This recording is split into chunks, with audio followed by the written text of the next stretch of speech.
Aloha, friends and neighbors. Roland Frost here, Kona astrologer. And we're going to do the first week in November. Let's get down and do some work for you. What I want to do is go through the sky mirror and give you the flavor of the times, the daily activities. So I drew up a chart for you. Here it is. It's noticeable that Venus and Mars have drifted off quite a bit. Venus got way up ahead of him and ran off from Mars. Whew, probably a relief. As you're watching the show, the sun's going from 4 to 14 Scorpio. Here's Jupiter at 4 Scorpio. So you're sitting on a Sun-Jupiter conjunction. So that's the way you're starting off now this week. The sun is right on Jupiter. Jupiter can be a little manic. He's the other side of, manic, depressive. Well, this is the manic side, so Jupiter can clown around. Lawyers and professors like to clown around a bit in a subdued way. They're great at telling jokes. So that's the way it is right now for you watching the show Thursday, Friday. And it kind of came up 3-4 days before. It'll last another 3-4 days as the sun separates from Jupiter. I have a neat, interesting time, huh? Later on next week, the sun, because it's moving 4 to 14 Scorpio, hits 12, and it trines Neptune. And there'll be inspiration. And there'll be color and art and music, and you can go to the concert without fear. Gee, so much fear in the world. Saturn's trining Uranus. Good time to, go solar. Pluto here, huh? Venus, however, as Venus moves up from 16 to 29 Libra, tomorrow for you, it squares Pluto. So Venus isn't out of trouble yet. She can still be arrested. She could have trouble with poachers or rapists or burglars or all kind of Plutonian bad guys. So first part of your week, take it easy, girls. It isn't as bad as having Mars with you, but nevertheless, squaring Pluto, the girls tend to be overly dictatorial, and love is either on or off, and it's kind of gone to extremes. So Venus is being an extremist during this time, and it could get her in a lot of trouble with the policia. So stay home for a few days. Towards the middle of next week, it lightens up, and it gets positively nice here when Venus hits 24. When's that? That's that's next Wednesday, Thursday or so. When Venus gets to the end here, 29 Libra, she's actually, that'll be your next Friday and Saturday. She will oppose Uranus, where the new moon was, and she could be in more trouble too. So poor girls, once they got away from Mars and all that angriness and pain and hurt, Ben Franklin said, "The young maids, whatever is asked of you, deny." When Venus and Jupiter in conjunction, or Venus and Saturn in conjunction lie. Anyway, towards the end of next week, she's about to leave Libra, and be a good thing when she does. Goes into the Jupiter place for not this week coming for you, but the next week afterwards. Mars, he's hanging back here 4 to 9 Libra. He's okay for now. So there's your planetary pattern. And what we're going to do is run the moon around the edge. The moon, all these planets move this way. As they go around the Earth, they go around your chart. Mars takes about 2.5 years to go all the way around. Saturn, he takes 28 years to go all the way around.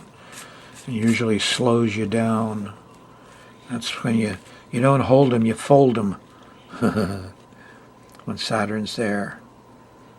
But the trine to Uranus says, hold him, you could have a spectacular sudden win.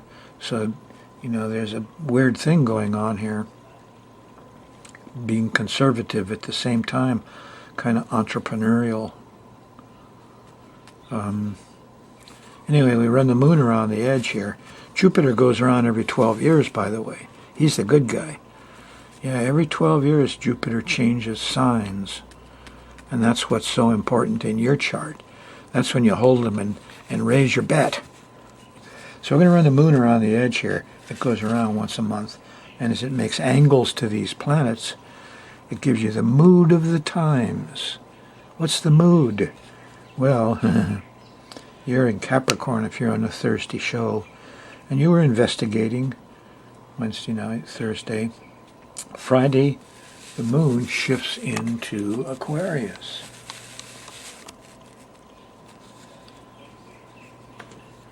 And Friday is busy. Here around lunch and before lunch, the moon squares Jupiter and squares the sun. Damn clowns. Too much clowning around here. And the good thing is that it trines Mars. So you can get the physical work done if you don't clown around too much Friday. Saturday, the moon's still in Aquarius. Starts with squares to Mercury, can't communicate. But there's a nice trine to Venus. There's some sweets and, stay in bed late and have a nice breakfast with pancakes and honey. A sweet client sent me a jar of honey, which helps my laryngitis. Really nice, organic, wildflower honey. Thank you. So it's that kind of Saturday morning. Go for the honey and keep your mouth shut and you'll have fun. Saturday afternoon towards evening and dinner, the moon goes by the south node. We all need help. Help. I need help.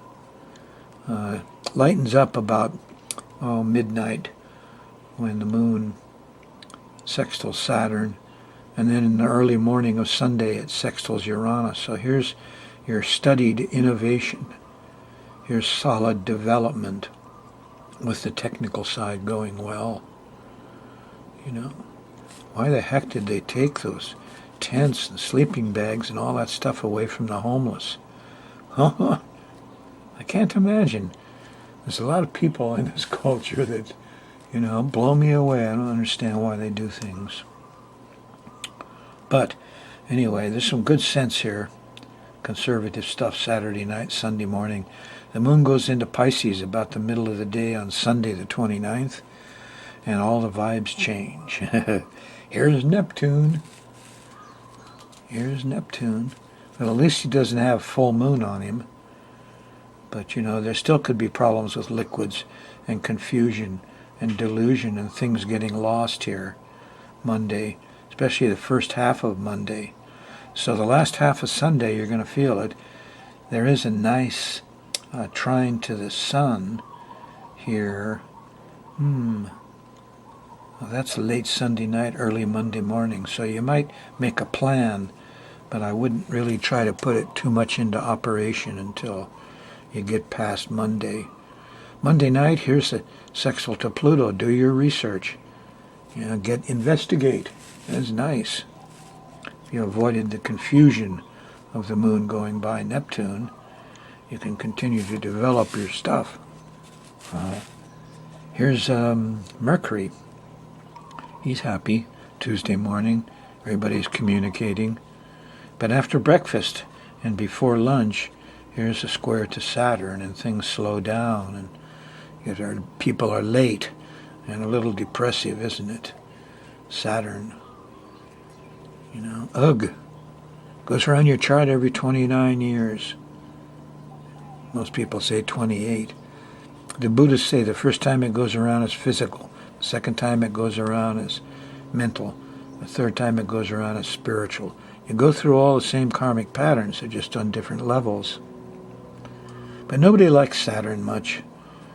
That's the fold'em part of things. Everybody feel about quitting here on on Tuesday, October 31st. Is that Halloween? Last day in October. Wow, starts off with delays and scariness in the morning. Huh.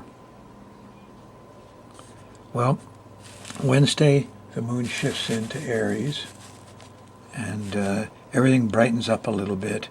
Thing is, there's an opposition to Mars Wednesday morning before lunch, and probably around breakfast time. And people are kind of angry, and there's too much macho going on.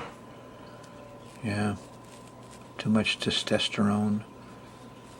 Little road rage. What, got late for work and got all angry? Don't take it out on the other drivers. Wednesday, November 1st.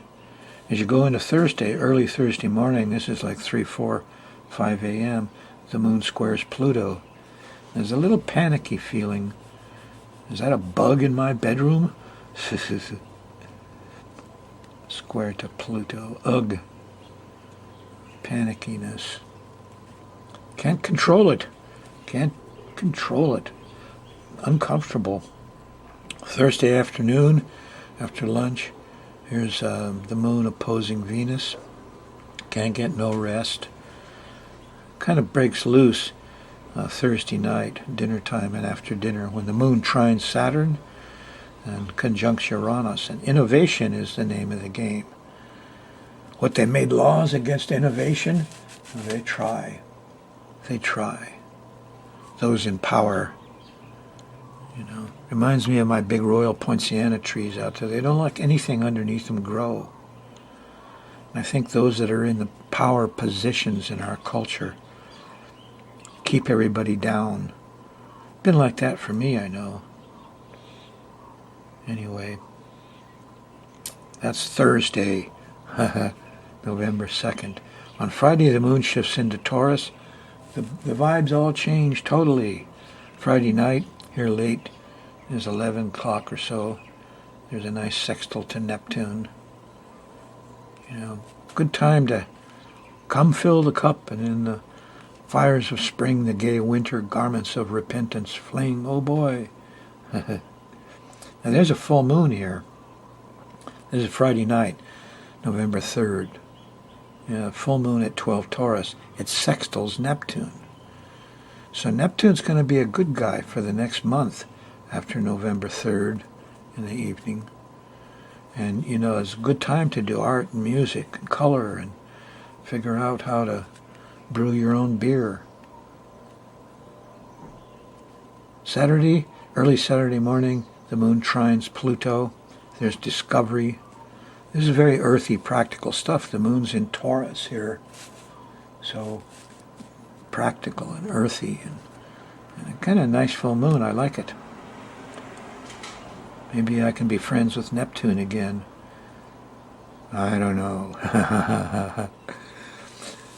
Sunday, the 5th, the moon leaves Taurus and goes into Gemini. And there is a nice trine to Mars. After dinner, you can get some physical stuff and some exercise stuff done. But here about 10, 11 o'clock or so, the moon squares Neptune, and all your ideals and dreams kind of get stuck for a little bit Sunday night. It's the way it is.